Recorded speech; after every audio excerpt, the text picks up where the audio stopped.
So homies classroom of elite season 4 का episode 5 आ चुका है और सच बताऊं तो ये एपिसोड बहुत ज़्यादा सरप्राइजिंग रहा है क्योंकि इस एपिसोड में आयाना कुजी अपने पार्टनर को चुन लेता है जो कि बहुत ही अनएक्सपेक्टेड पर्सन होता है। साथ ही साथ में मुझे भी पता चलता है कि फर्स्ट ईयर की क्लास डी है ना, वो एक्चुअली में पूरे प्लान की मास्टरमाइंड नहीं होती है। उन लोगों को भी यहाँ पे फंसाया जा रहा था। अब ये कौन कर रहा था ये तो आपको एपिसोड के एंड में पता चलेगा। स्टार्टिंग में हम देखते हैं क्लास 2D है ना, यहाँ पे बहुत ज़्यादा सरप्राइज है क्योंकि आयाना कुजी फर्स्ट रैंक लेके आया। साथ ही साथ में उसका जो स्कोर है ना वो भी परफेक्ट है।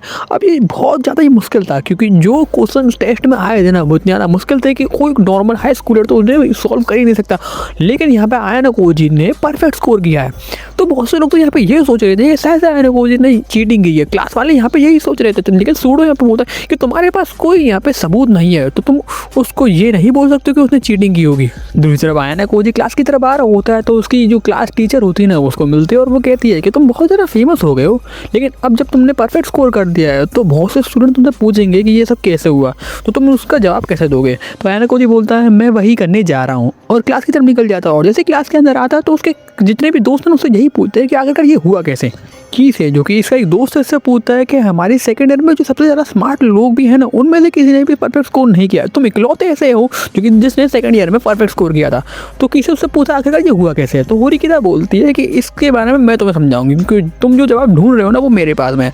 तो वो बताती है कि जब आयाना कुजी से वो पहली बार मिली थी ना तो पहली बार बात करने के बाद उसे पता चल चुका था कि आयाना कुजी ने बहुत ज़्यादा स्मार्ट है और ये जीनियस है। तो होरिकिता ने आयाना कुजी को बोला था कि अभी के लिए ना अपनी जो प्रोफाइल है उसे लो करके रखो, मतलब अपनी पूरी पावर किसी को तुम्हें भी दिखानी नहीं है। तो किसे बोलता है अगर वो इतना ज़्यादा स्मार्ट था तो स्टार्टिंग से ही उसे अपनी स्किल्स को यूज़ करके क्लास की मदद करना चाहिए था। तो होरिकिता बताती है अगर वो स्टार्टिंग से ये दिखा रही था कि वो एक जीनियस है तो क्या होता कि जितनी बाकी की क्लास है ना यहाँ पे आयाना कुजी को टारगेट करने लग जाती और उसे स्कूल से निकलवा रही थी। तो वो पूछता है तो अब वो अपनी स्किल्स को क्यों दिखा रहा है। तो होरिकिता बताती है कि पहले हमारी क्लास में इतनी एकता नहीं थी, तो अगर कोई आयाना कुजी को टारगेट करने की कोशिश भी करता ना तो हमारी क्लास वाले उसको बचा नहीं पाते। लेकिन अब ना हमारी क्लास में बहुत ज़्यादा एकता हो चुकी है, तो अगर आयाना कुजी को कोई टारगेट करता भी है ना तो हम सब मिलकर उसको बचा सकते हैं। इसलिए आयाना कुजी को उसने ये सब करने के लिए कहा था। लेकिन अभी भी होरिकिता आयाना कुजी की पूरी इन्फॉर्मेशन क्लास को नहीं बता रही है क्योंकि अगर पूरी इन्फॉर्मेशन लीक हो गई ना तो बाकी सब जो क्लास वाले हैं ना वो आयाना कुजी को फिर से टारगेट कर सकते हैं। लेकिन अगर आयाना कुजी के बारे में उनको बातें पता ही नहीं होगी तो वो किसी तरीके से प्लान बना ही नहीं पाएंगे। अब क्लास खत्म होने के बाद में आयाना कुजी के जितने भी स्टडी ग्रुप के मेंबर होते हैं ना उसके पास आते हैं और उसको बताते हैं कि अभी भी एक तरीके से वो उस पर गुस्सा है, कितनी बड़ी बातें उसने इन्हें नहीं बताई। लेकिन वो ये भी जानते हैं कि आयाना कुजी बुरा इंसान नहीं है, तो एक तरीके से वो इसको माफ़ी कर रहे हैं। इसके बाद भाई दोनों हाथ मिलाते हैं और लड़कों का तो भाई यही होता है, लड़ाई हुई है उसके बाद में हाथ मिला लो फिर से दोस्ती हो गई। अब इसके बाद में अपना लौंडा किसी के लिए वेट कर रहा होता है यहाँ पे, तभी इचिरो से और उसके साथ में एक लड़का आ जाता है और इचिरो से उससे बोलती है कि मैंने तुम्हारे रिजल्ट को देखा, तुमने बहुत अच्छा ही परफॉर्म किया था। आयाना कुजी बताता है कि क्लास के कुछ मेंबर से मैंने बात की थी और हम लोगों ने डिसाइड किया था कि मैं अपनी स्किल्स को ना अभी छुपा के रखूँगा। लेकिन इचिनो के साथ का जो बंदा था ना, मेरा लड़का था, वो थोड़ी बहुत यहाँ पर रूडली बात कर रहा होता है कि मुझे नहीं पता था कि तू इतना ज़्यादा खतरनाक अपोनेंट रहेगा, मतलब इतना मुश्किल भरा अपोनेंट रहेगा। लेकिन यहाँ पे इचिनो से उसको समझा दी कि तुम्हें इतनी रूडली बात यहाँ पे नहीं करनी चाहिए।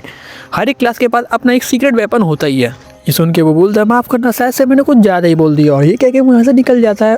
और इचिनो से यहाँ पे माफ़ी मांगती है कि माफ़ करना अगर उसने कुछ ज़्यादा बोल दिया हो। लेकिन बात यह है कि इस समय वो भी बहुत ज़्यादा परेशान है क्योंकि हमारी क्लास की जो रैंक है ना वो गिर के अब C रैंक हो चुकी है, जिसकी वजह से हमारी क्लास में इस समय बहुत ज़्यादा परेशानी चल रही है।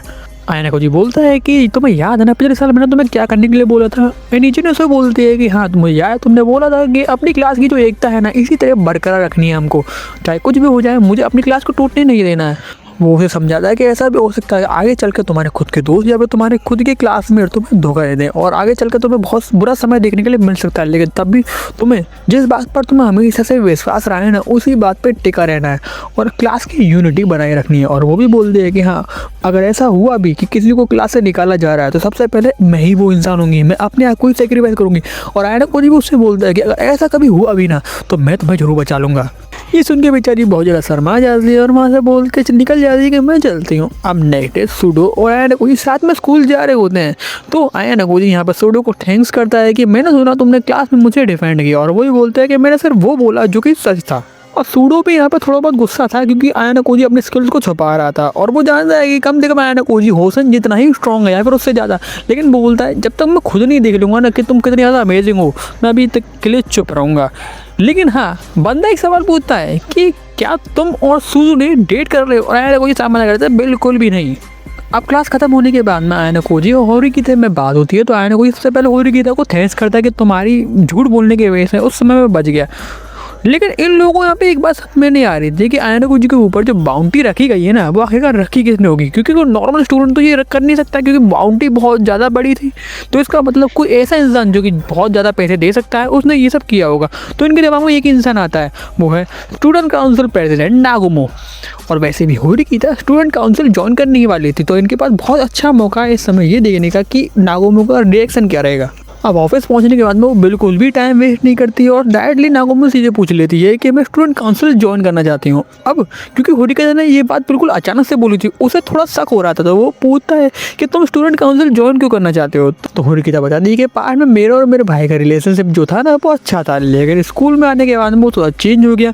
तो वो भी स्कूल में इसलिए आई थी ताकि वो अपने जो भाई से रिलेशनशिप है ना वो ठीक कर सके, लेकिन स्कूल के एंड तक उनका रिलेशनशिप बिल्कुल भी ठीक नहीं हुआ। लेकिन जब जैसे स्कूल ख़त्म होता है, उसका भाई ग्रेजुएट हो जाता है, तो थोड़ी बहुत इन दोनों में बात होती है और इनका रिलेशनशिप है ना थोड़ा बहुत अच्छा हो जाता है। तो यहाँ पे होरिकिता थोड़ी बहुत क्यूरियस हो जाती है कि आखिरकार ऐसा क्या था स्टूडेंट लाइफ में जिसके वजह से उसका भाई इतना चेंज हो गया था।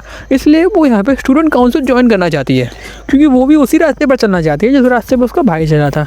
तो नागुमो पूछता है इसका मतलब तुम आगे चलकर स्टूडेंट काउंसिल प्रेसिडेंट भी बनना चाहती हो, और वो भी हाँ बोलती है। वो बताता है कि इस पोजीशन के लिए होनामी बहुत सालों से बहुत ज़्यादा मेहनत भी कर रही है, तो शायद से तो मुश्किल हो सकती है, लेकिन होरिकिता बोलती है कि नहीं, ये नामुमकिन तो नहीं होने वाला। तो नागुमो होरिकिता को स्टूडेंट काउंसिल में ऐड कर लेता है, क्योंकि उसे भी इस समय थोड़ी बहुत टैलेंटेड लोगों की ज़रूरत थी। अब वो यहाँ पे आयना कोजी से भी पूछता है क्या तुम भी स्टूडेंट काउंसिल ज्वाइन करना चाहते हो, लेकिन वो मना कर देता है, और नागुमो को भी पता ही था वो मना ही कर देगा। लेकिन इन दी एंड वो एक बात बोलता है कि हमारा जो स्टूडेंट काउंसिल का समर से पहले का जो काम है ना वो ख़त्म ही होने वाला है। इसका मतलब अब समर में ना हम अपने अंडर क्लासमेट से बहुत ज़्यादा टाइम स्पेंड करने वाले हैं, जो कि ये थोड़ा बहुत धमकी भरा सा लग रहा था। इसके बाद हम आयना कोजी के रूम में देखते हैं कि आयना कोजी अपनी गर्लफ्रेंड के साथ में बैठा हुआ और उसकी गर्लफ्रेंड उसके लिए कॉफ़ी बना के दे रही है। क्यों? क्योंकि बेचारे के हाथ में लग रही है ना।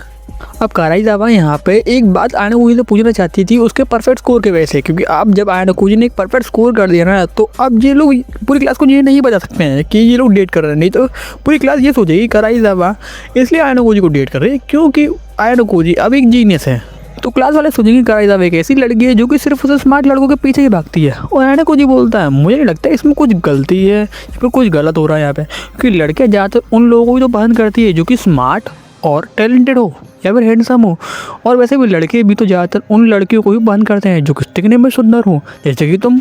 अब बेचारी जैसे ही सुनती है ना कि वो सुंदर है, बहुत ज़्यादा शर्मा जाती है, और वो आयना कोजी से भी कह रही थी कि तुम भी बहुत ज़्यादा हैंडसम हो। अब इन लोगों के स्पीच में थोड़ा बहुत यहाँ पर रोमांस होने वाला होता है, लेकिन तभी इनकी डोर की घंटी बजती है। आयना कोजी जैसे चेक करने जाता है तो वो दिखता है डोर पर इचिका खड़ी है, और अगर आपको ध्यान से याद होगा ना तो आयना कोजी को जो स्कूल से निकाला जा रहा था ना उस प्लान में एक तरीके से इचिका भी शामिल थी, और बेचारे के हाथ में जो चोट लगी उसमें भी एक तरीके से लड़की शामिल है। तो आयना कोजी पे मना कर देता है कि अभी बहुत ज़्यादा रात हो रही है तो मैं अभी डोर नहीं खोल पाऊंगा। लेकिन जैसे कि इचिका देखती है कि एक लड़की के शूज़ अंदर थे, तो वो तुरंत समझ जाती है कि यहाँ पे काराइजावा भी अंदर बैठी हुई है। तो एक तरीके से वो धमकी दे देती है आयना कोजी को कि अगर तुमने डोर नहीं खोला तो मैं पूरे स्कूल को बता दूंगी कि तुम दोनों डेट कर रहे हो, और बेचारे को गेट खोलना ही पड़ता है। और अपने साथ में एक गिफ्ट भी लेके आई थी जो कि एक तरीके से माफ़ी थी। तो आयना कोजी पूछता भी है कि तो माफ़ी क्यों मांग रही है, तो वो बताती है कि तुम्हें तो पता ही है ना कि उस प्लान में मैं भी हिस्सा थी, लेकिन मुझे लगता है तुम मेरे बारे में कुछ गलत सोच रहे हो, क्योंकि मैं एक तरीके से तुम्हारी दुश्मन नहीं हूँ। अब क्योंकि ये मानना थोड़ा बहुत मुश्किल था तो वो समझाती है कि मुझे तुम इसलिए अपना दुश्मन मान रहे हो क्योंकि मैंने हुसन की मदद की थी उस प्लान में जिसकी वजह से तुम्हें स्कूल से निकाला जा रहा था।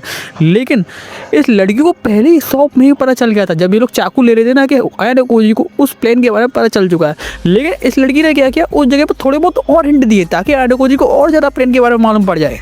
और ये सब इसने इसलिए किया क्योंकि वो आयना कोजी को चांस देना चाहती थी बचने के लिए, और आयना कोजी भी समझ जाता कि लड़की तो बहुत ज़्यादा समझदार है, और ये वाइट रूम वाली जो पर्सन की बात हो रही ना वो हो सकती है, लेकिन वाइट रूम वाला पर्सन खुद से कभी नहीं दिखाएगा कि वो कितना ज़्यादा समझदार है। तो ये थोड़ा बहुत मुश्किल है यहाँ पर, और ये सब कह के इचिका जाने लग जाती है। लेकिन एक बात और, यहाँ पे जितनी भी बात हुई ना, काराइजावा इन सब चीज़ों के बारे में पहली बार सुनी थी, मतलब कि आयना कोजी के ऊपर बाउंड्री रखी हुई है, उसे स्कूल से निकालने की बात हो रही है और उस पर अटैक हुआ था, ये सब वो पहली बार सुन रही है। हाँ, लेकिन वो सब बातों से आयना कोजी बता देगा। लेकिन इसके बाद में नेगेटिव, जब आयना कोजी स्कूल जा रहा होता है तो रास्ते में उसको नाना से मिलती है जो कि वो सबसे पहले तो उससे माफ़ी मांगती है। उसके बाद में ये भी बताती है कि जो बाउंड्री आयना कोजी के ऊपर रखी गई थी ना वो अभी भी बरकरार है, मतलब कि स्टूडेंट अभी भी आयनोकोजी के ऊपर अटैक कर सकते हैं। लेकिन ये जो लड़के हैं ना नाना से, ये भी यही मानती है कि स्कूल में आयनोकोजी को नहीं होना चाहिए, उसे स्कूल से निकाल देना चाहिए, क्योंकि आयनोकोजी पर्सन ही ऐसा है। ना एक तरीके से ये लड़की आयनोकोजी की दोस्त है, ना ही दुश्मन, एक कॉम्पिटिशन इसको मान सकते हो। इसके बाद में इन लोगों को नेक्स्ट टेस्ट के बारे में पता चलता है, जो कि समर में होने वाला है, और वो टेस्ट होने वाला है सर्वाइवल के ऊपर। सो होमी, इसी के साथ में ये वीडियो ख़त्म हो जाती है। और मुझे पता है लास्ट में वीडियो थोड़ी बहुत जल्दबाजी में मैंने बनाई है, लेकिन वो इसलिए किया क्योंकि इसमें कन्वर्सेशन बहुत ज़्यादा है एपिसोड में, और अगर मैंने हर एक कन्वर्सेशन को ऐड किया ना तो भाई वीडियो बहुत ज़्यादा लंबी हो जाएगी, इसलिए मैंने इसको थोड़ा शॉर्ट कर दिया है। लेकिन अगर आप लोगों को वीडियो पसंद आए तो वीडियो को आपको लाइक करना है, चैनल को सब्सक्राइब करना है, प्लेलिस्ट आपको सामने दिख रही होगी, उसको टैप करोगे तो बाकी एपिसोड भी आपको मिल जाएंगे।